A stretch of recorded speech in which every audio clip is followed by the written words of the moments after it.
आरहत वाङ्मय में कहा गया है, समयम तत्थुवेहाए अप्पाणम विप्पसायै। हमारे जीवन में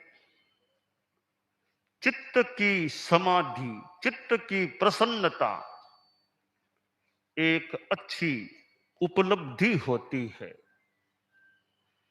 चित्त प्रसन्न है तो भले श्रम भी करना पड़े, चिंतन भी करना पड़े, यह ज्यादा कठिन शायद नहीं होता। और चित्त आदमी का अप्रसन्न है, मन आकुल व्याकुल है, उस स्थिति में कुछ श्रम करना भी कभी कभी कठिन हो सकता है। मन है तब तो आदमी 10 किलोमीटर भी खुशी से चल सकता है। मन नहीं है जाने का तो 1 किलोमीटर भी जाना भारी पड़ जाता है। तो यह मन की प्रसन्नता, चित्त की प्रसन्नता वह आदमी को प्राप्त रहती है तो मानो कोई भाग्य की बात है, अच्छी बात है। शास्त्र में इसकी चर्चा हुई है और बताया गया कि वो चित्त को विप्रसन्न करें, विशेष प्रसन्न करें। प्रसन्न क्या, विप्रसन्न करें। पर कैसे करें, कैसे रखें चित्त को विशेष प्रसन्न, उसका उपाय बताया गया है। अपाय होता है, दोष होता है, तो उसके निराकरण का फिर उपाय भी खोजने का प्रयास करना चाहिए, या उपाय आसानी से भी मिल सकता है। अपाय का उपाय, अपाय को दूर करने का उपाय, दुनिया में उपाय भी मिलते हैं। समस्या होती है तो समाधान भी दुनिया में मिलता है। बीमारियां होती हैं तो इलाज भी काफी दुनिया में मिलता है। ठीक है, कोई कोई बीमारी तो ला इलाज भी हो जाए, फिर कोई उसका शमन करने का उपाय नहीं, क्योंकि आखिर मृत्यु दुनिया का नियम है। तो मृत्यु आती है, उसको भी आने का रास्ता चाहिए। किसी रास्ते से मौत आ जाती है। मौत आने के लिए या तो दुर्घटना हो गई तो मौत हो जाती है, या कोई बड़ी बीमारी लग गई तो मौत हो सकती है, या हार्ट आदि की कोई स्थितियां बन जाए, हृदय हृदय घात आदि हो जाए, ऐसी स्थिति से मृत्यु हो जाए, किडनी फेल हो गई तो मौत हो जाए। तो मौत को आने का सामान्यतया कोई रास्ता चाहिए, और आने के नाना मार्ग हैं। कोई रास्ता मानो लेकर के, या कोई रास्ता मिलता है तो मौत आ सकती है।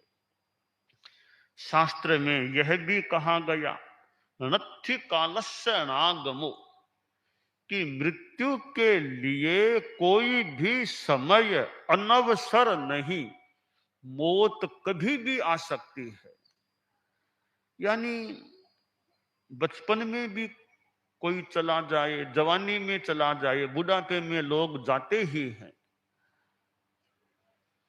तो यह चित्त की प्रसन्नता वो हर स्थिति में रह सके। लाभा लाभे सुहे दुखे जीवी ए मरणे तहा, समो निंदा प्रशंसासु तहा मानव मानव।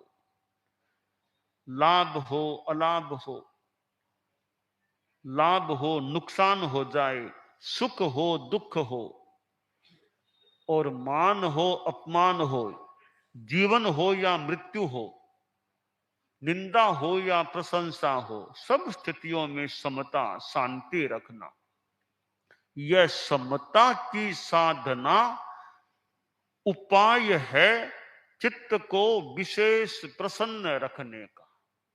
चित्त की प्रसन्नता का उपाय है समता की साधना। समया धम्म मुदा हरे मुनि, मुनि समता धर्म का आख्यान करे और भगवान ने समता को धर्म कहा है। साधु के जीवन में तो समता का प्रयास, अभ्यास, विकास होना ही चाहिए। साधु को तो क्षमा मूर्ति, शांति मूर्ति, समता मूर्ति, अहिंसा मूर्ति, दया मूर्ति, यथार्थ मूर्ति होना चाहिए।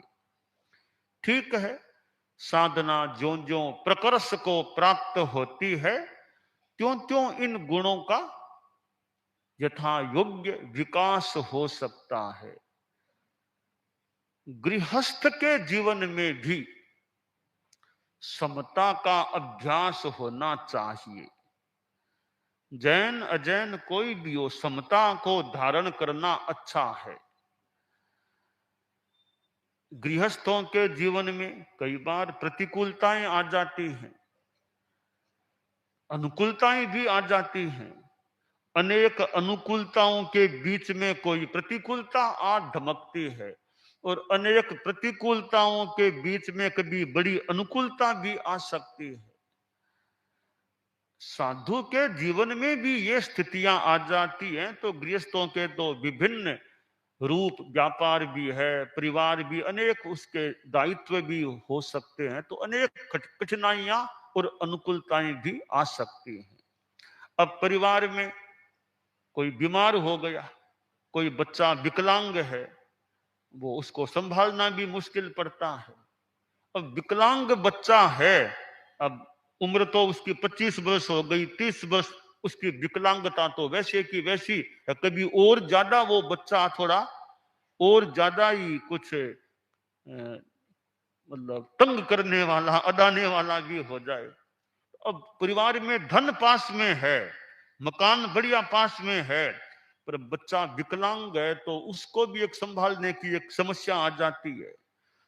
और संतान बच्चे ठीक है, आर्थिक समस्या आ गई तो गृहस्थों के फिर कठिनाई हो सकती है। किसी के असमय में डेथ हो जाए तो कठिनाई आ सकती है। मैं जब बच्चा था तो छोटा था, वो वैराग्य की बात चलती है कि साधु बनो, साधु, ऐसे हमें कहा जाता, मुझे कहा जाता। तो एक दिन मैं सोचने के लिए बैठा कि क्या करूं, साधु बनूं या न बनूं, क्या करना चाहिए। मैं सरदार शहर से हूं, तो सरदार शहर के महाराज के ठिकाने में ही बैठा था। वो गदैया जी का नोरा है, वहां सफा था, वहां बैठ गया। सोचने लगा क्या करना चाहिए। संत लोग कहते हैं साधु बन, तो क्या साधु बनूं कि न बनूं, तो सोचूं क्या करना चाहिए। तो मैंने सोचना शुरू किया। मैं लगभग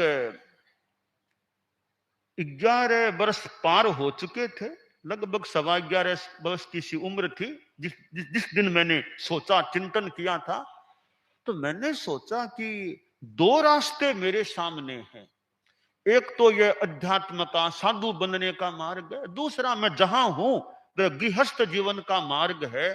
तो इसमें दुराहे पर, यानी मैं दुराहे पर था।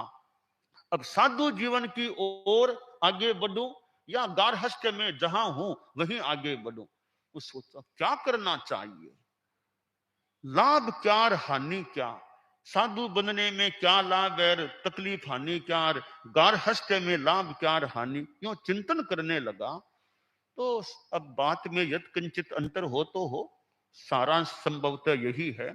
मैंने सोचा कि साधु बन जाऊंगा तो साधु जीवन में तो कष्ट है, मतलब जैसे रात को पानी भी नहीं पीना और वो केसों का लोच करना, और ऐसे कई कष्ट है साधु जीवन में। तो साधु बनने में तो कष्ट झेलने पड़ सकते हैं। तो सो गृहस्थ जीवन में रह जाऊं तो कैसा रहेगा। तो सोचा वहां भी कष्ट तो आ सकते हैं। आज मैं बच्चा हूं, थोड़ा मान लो बड़ा होऊंगा, क्या स्थितियां आएगी, परिवार की क्या स्थितियां रहेगी, ऐसे कई बिंदुओं पर सोचा। कभी किसी की डेथ हो जाए घर में, अचानक किसी की डेथ हो जाए तो क्या स्थिति बनेगी। तो ऐसे अनेक कष्ट गारहस्थ में भी हो सकते हैं। तो दोनों ओर कष्ट है, साधु जीवन के परिसह कष्ट हैं, इधर गारहस्थ में भी कठिनाइयां, कष्ट, आर्थिक स्थिति ठीक न हो तो घर में कठिनाई हो जाए। तो दोनों ओर कष्ट है, अब कौन सा रास्ता चुनूं मैं? तो यूं मैं चिंतन के क्रम में था, अचानक एक ऐसा विचार दिमाग में उठा, ऐसा विचार जागा उठा, अरे दोनों ओर कष्ट तो है, कष्ट गारहस्थ में भी आ सकते हैं, कष्ट साधु जीवन में भी। अगर तुम साधु बन जाओगे, अच्छी तरह साधुपना पाल लोगे, तो 15 जन्मों में तुम्हें मोक्ष मिल जाएगा। गृहस्थ में रहूंगा और कष्ट भी झेलना पड़े, अगला जन्म पता नहीं कहां मिलेगा, कौन सी गति में जाना पड़ेगा। साधु बन जाऊंगा तो कष्ट मान लो आएंगे, झेलने हैं, पर आगे का मेरा रास्ता ठीक है, जल्दी मोक्ष मिल जाएगा। तब सोचा रे साधु बनना ही ठीक है, साधु बन जाना चाहिए। तो मैं छोटा बच्चा था और वहां बैठे बैठे मैं भूल न करूं, तो यावत जीवन मैंने शादी करने का त्याग कर दिया था, उस जगह बैठा बैठा त्याग कर दिया था। बात तो मैं संक्षेप में बात को बताने का प्रयास किया, यानी गृहस्थ जीवन में भी कष्ट तो आ सकते हैं। घोराश्रमम, यह गृहस्थ का आश्रम है, वो भी घोर आश्रम है, बड़ा कठिनाइयों वाला हो सकता है। अब यूं देखें तो साधु जीवन थोड़ा आनंद का अच्छा है, वहां चिंता इतनी नहीं है। आपको तो व्यापारिक चिंता, आर्थिक चिंता, अब कोई घाटा लग गया वो हो गया, कभी रेड पड़ गई, कभी कुछ हो गया, कई तरह के झंझट हो सकते हैं। अब वो टैक्स चुकाने में क्या करना क्या नहीं करना, और कैसे आगे पीछे आप लोग जान कैसे करना सारा, कौन सा कागज फाड़ना और कौन सा रखना और क्या। तो ये तो अब गृहस्थों का जीवन बड़ा कठिन हो सकता है। उस तुलना में मैं देखूं तो साधु कितने मतलब अच्छे, अपने न कोई आर्थिक चिंता है, न कोई दुकान की चिंता है, न कोई बेटे की पोते की शादी की चिंता, कोई अपने आराम से। वरना आप लोगों के कभी बेटे की शादी नहीं हो रही है, वो नहीं हो रहा है, कितने संकट हो सकते हैं। तो साधुओं के कोई शादी की चिंता, न व्यापार की चिंता, न दुकान, कितना अच्छा है, आनंद का जीवन रह सकता है। तो ठीक है, परिसय तो साधु को झेलने हो सकते हैं। अब रात को पानी भी नहीं पीना, अब गर्मी का मौसम और प्यास भी कभी लग जाए तो पानी नहीं पीना, यह तपस्या है, संयम है, साधना है। और लोच की ठीक है, लोच का भी एक है, लोच का अभ्यास हो जाए इतनी कोई बड़ी बात नहीं। बाकी लोच भी एक देखें तो ये मस्तक के केस हैं।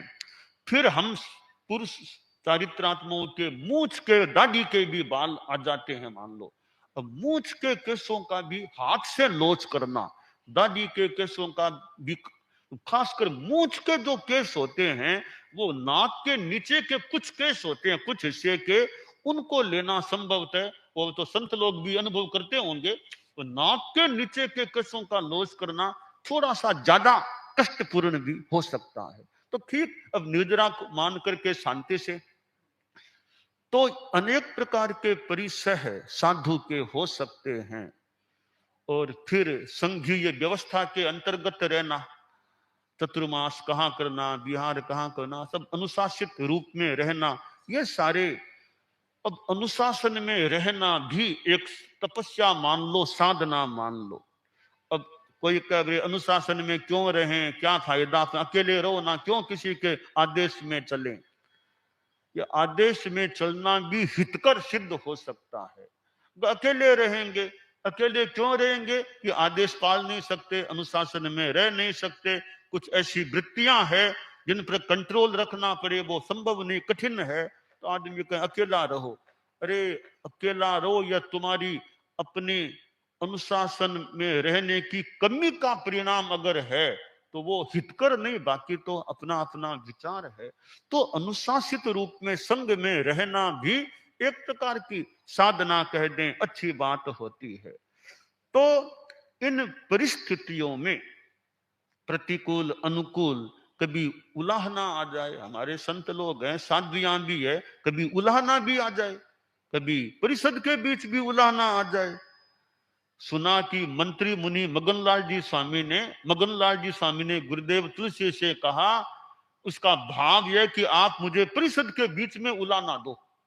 तो मेरे तो क्या फर्क पड़ेगा, औरों को भी शिक्षा मिल जाएगी, तो मुझे आप परिषद के बीच में उलाहन ना दो।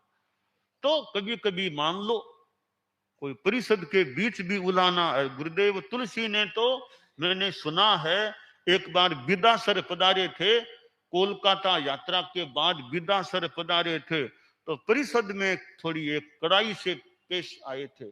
तो गुरु हैं, आचार्य हैं, कभी परिषद के बीच भी संतों को उलाहना दे दें, फरमा दें, तो उसको भी विनय से सहन करे, सहिष्णुता से सहन करे, तो बहुत अच्छी बात है। तो संग ये जीवन है, तो कड़ाई को भी सहन, वो कड़ाई भी बहुत हितकर हो सकती है।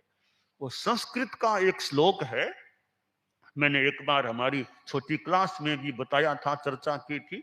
दीर्घिर गुरुणाम करुसाक्षराभि तिरस्कृता या प्रताड़िता यान्ति नरा महत्वम अलब्ध सानोत्कसना नृपाणाम न जातु मौलौ मनयो वसंती। कि गुरुओं की कठोर वाणियां हैं, उनसे किसी का तिरस्कार किया जाए, प्रताड़ित किया जाए, उसको सहन कर ले साधु शिष्य जो भी, तो वह महत्व को प्राप्त हो, महानता को, महत्व को प्राप्त हो जाता है। कि कैसे, कि जैसे राजा के मुकुट में कौन से मणि फिट होते हैं, तो शान कसौटी पर खरे उतरते हैं, उन मणियों को राजा के मुकुट में स्थित होने का मौका मिलता है। इसी प्रकार जो हम मान लो साधु लोग हैं, साध्वियां भी हैं, समणियां भी है, और श्रावक श्राविकाएं भी है। अब उल्लाहना तो कभी श्रावकों को भी दे दिया जाए, तो उसको जो सहन करे, वो आदमी उन्नति को प्राप्त करता है।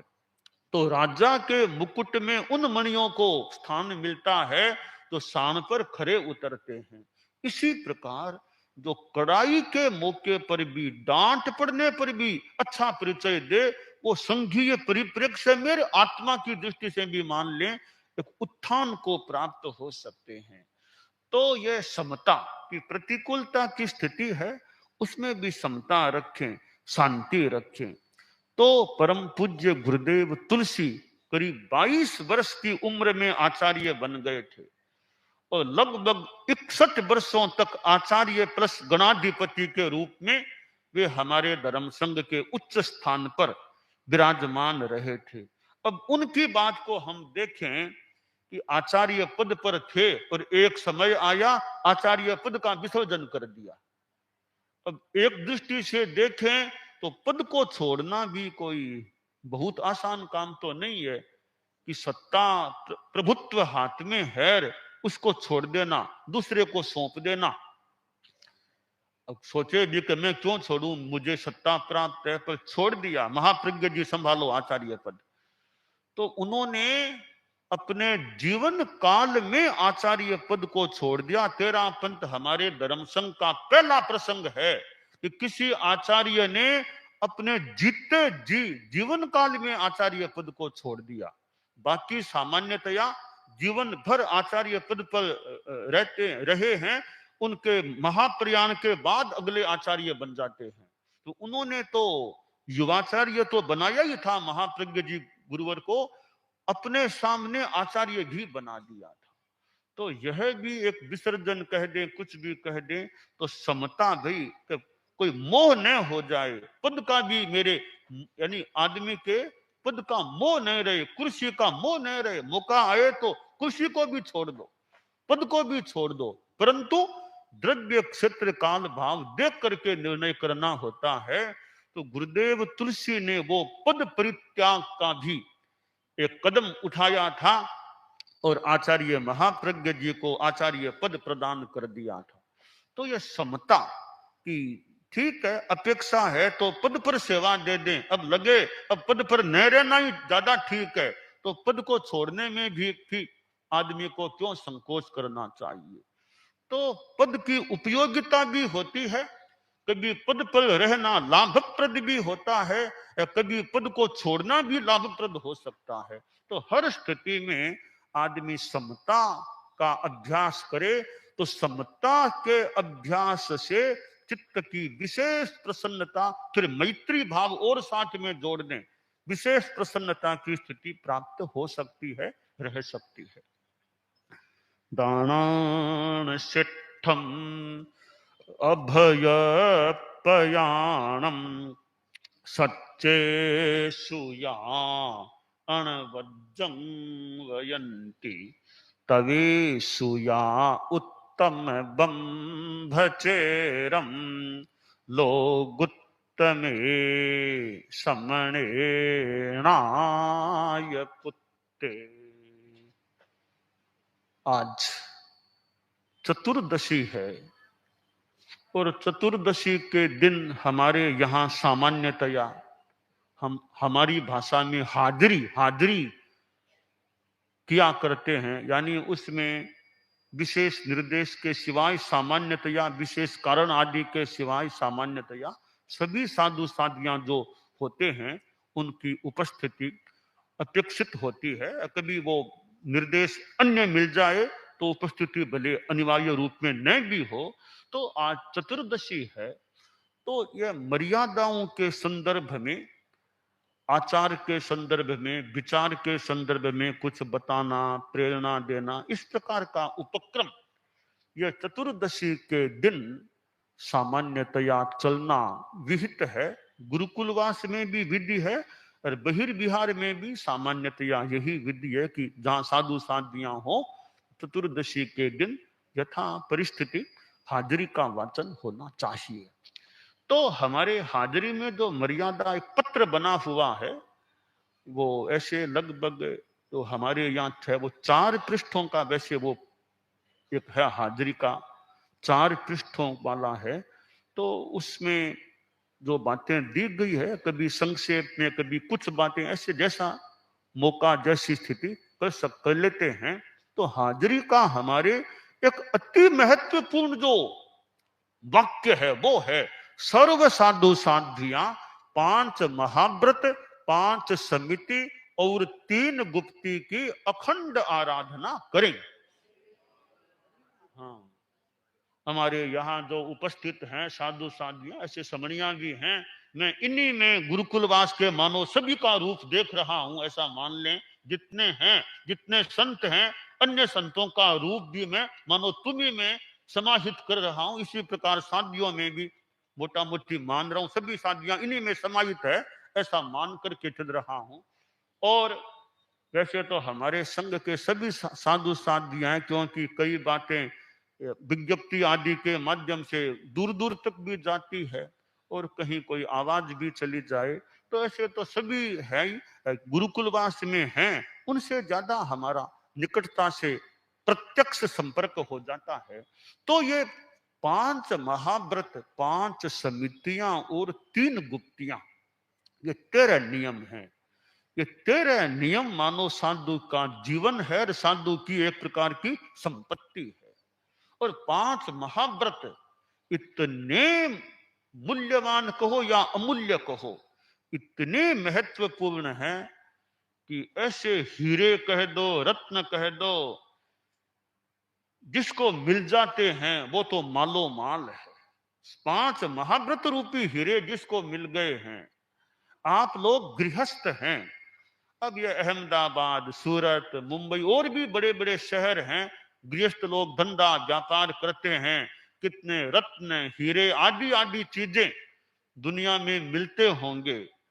परंतु मैं यह सोचता हूं हमारे यानी संत, जो संत होता है 5 महाव्रतधारी, आप दुनिया का कीमती से कीमती हीरा ला करके रख दें, करोड़ों करोड़ों की कीमत का हीरा ला करके रख दें और आप कहें कि यह हीरा यानी 5 हीरे, वैसे आप बहुत ज्यादा कीमती, एक हीरे की ही करोड़ों करोड़ों की कीमत है, ऐसे 5 हीरे आप रख दें।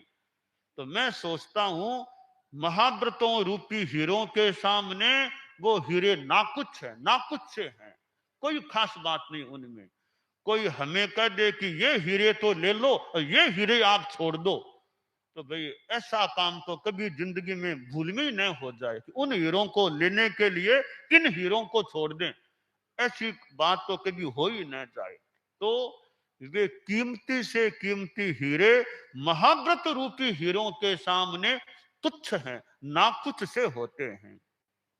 ये हीरे तो कोई गुम हो जाए, कोई चोरी कर ले, कोई ले जाए, कुछ भी हो जाए, ये हीरे हैं, अपने पास हैं।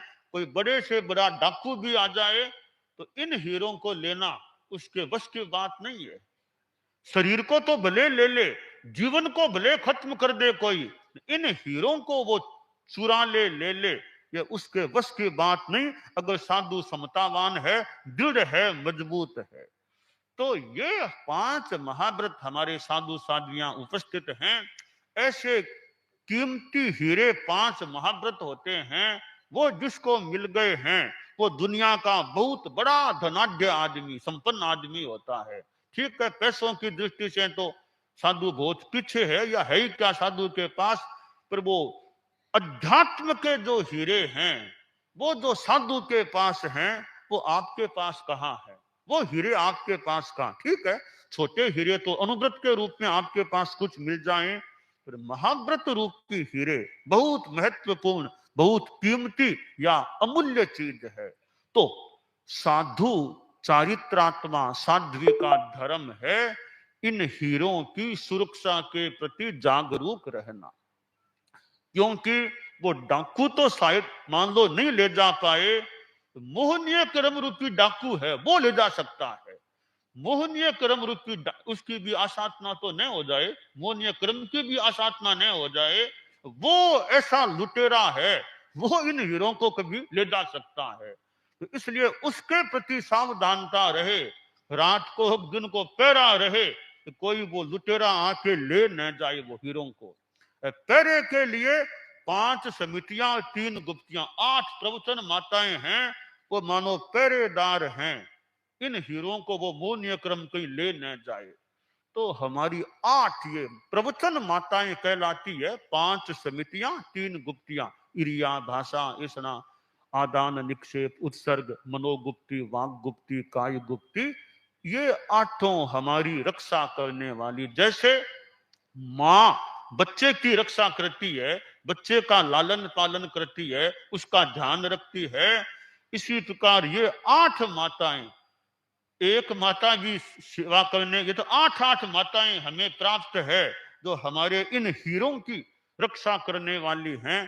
तो ये माताएं ठीक रहें और हमारे महाव्रत रूपी हीरों की वो ठीक रक्षा होती रहे। तो ये 13 नियम, 5 महाव्रत, 5 समिति और 3 गुप्ती हमारे लिए रक्षणीय हैं, पालनीय हैं। ईरिया, भाषा, ऐसना में विशेष सावधान रहें। चलते समय बात न करें। वस्त्र पात्र आदि लेते व रखते समय तथा पूंजने व पलटने में पूर्ण सावधानी बरतें। प्रतिक्रमण और प्रतिलेखन करते समय बात न करें।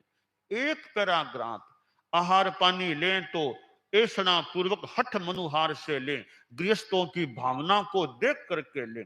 यह साधु की व्यवस्था है कि गोचरी के लिए गए, अब गृहस्थ की भावना कितनी कह देने की, उसको भी ध्यान में रखें।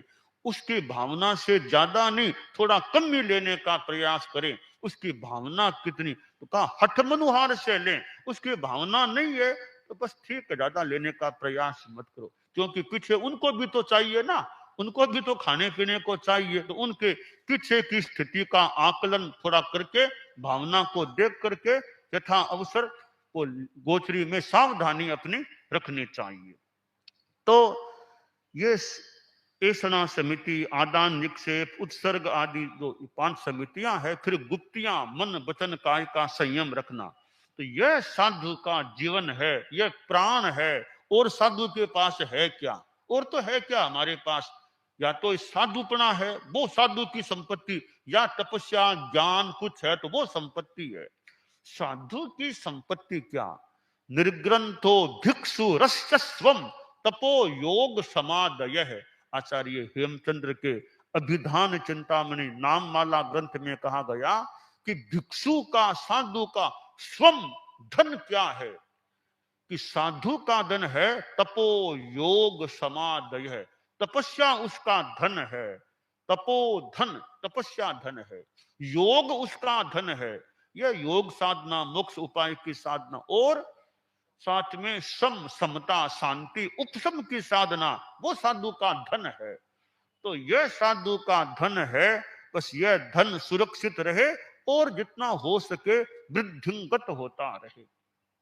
तो आचार की बात और हमारा जो तेरा पंथ का दर्शन है, विचार है कि त्याग धर्म, भोग अधर्म, व्रत धर्म, अव्रत अधर्म, आज्ञा धर्म, अनाज्ञा अधर्म, असंयति के जीने की वांछा करना राग, मरने की वांछा करना द्वेष, और संसार समुद्र से उसके तरने की वांछा करना वीतराग देव का धर्म है। कि जीना मरना सामान्य बात है, हर आदमी जन्म जो लेता है, हर आदमी कभी जाता भी है, ये सामान्य बात है। विशेष बात है तरना, तारना, कि धर्म के द्वारा तरो और दूसरों को जितना हो सके तारने का काम करो। तिलनानम तारयानम, यह धर्म है। तरना तारना धर्म है, जीना मरना सामान्य बात है। तो साधु स्वयं तरे, दूसरों को तारने का जितना हो सके प्रयास करे। अहमदाबाद जैसा बड़ा नगर है, साधु साधियों का यहाँ चारित्रात्माओं का प्रवास भी होता रहता है, और इतने श्रावक श्राविकाएं और भी लोग, तो उनको साधु साधियों से खुराक, धर्म की खुराक मिलती रहे, धार्मिक संभाल होती रहे, प्रेरणा मिलती रहे। यह प्रेरणा मिलने से श्रावक श्राविका समाज में भी जागृति आ जाती है। हमारे साधु साधियां यहाँ गुरुकुलवास में रहने वाले हैं ही, न्यारा में रहने वाले, अभी तो न्यारा वाले भी कई यहाँ आए हुए हैं। तो न्यारा में भी साधु साधियां कोई तपस्या कराते हैं, कई रंगियां करा देते हैं, पचरंगीर और 16 रंगी की रंगियां की तपस्या तो साधु साधियां प्रेरणा देते हैं, प्रयास करते हैं। और श्रावक श्राविका समाज का भी योग, तो यह तपस्या चतुर्मास में और भी अपने उपक्रम धार्मिक जो चलते हों, तो ये सारे जागृति के कार्य हैं। तो साधु साधियां पुरुषार्थ करते हैं। अब जैसे व्याख्यान देना है, तो नारा में भी रहें, चाहे समणियां हो, साधु साधियां हो, अपना प्रवचन व्याख्यान भी एक अच्छा कार्य है। भी थोड़ा आगम की बात, धर्म की बात, ग्रंथों की बात, हमारे भिक्षु स्वामी आदि के आचार्यों के ग्रंथों की बात, वो कुछ